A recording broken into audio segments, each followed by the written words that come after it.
how to learn two languages together in Duolingo. Hey guys, welcome back to another episode. In this video, I'll be showing you the ways to learn two languages at the same time on Duolingo. So for that case, you just have to go and log in into your Duolingo account.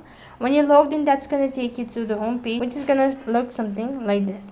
So basically what you have to do is when you're logged in, just tap the flag icon top, and next what you have to do is you need to select the add a new course button.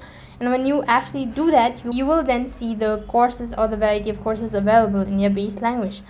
The next thing what you have to do is select the new course you'd like to add, and you can then select start with the basic or take a placement or whatever, and you can just simply tap the flag icon or the toggle button between your courses.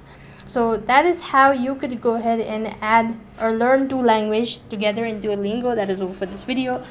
I hope the video was helpful. Make sure like, share and subscribe to our channel. Thank you for watching. See you in the next video.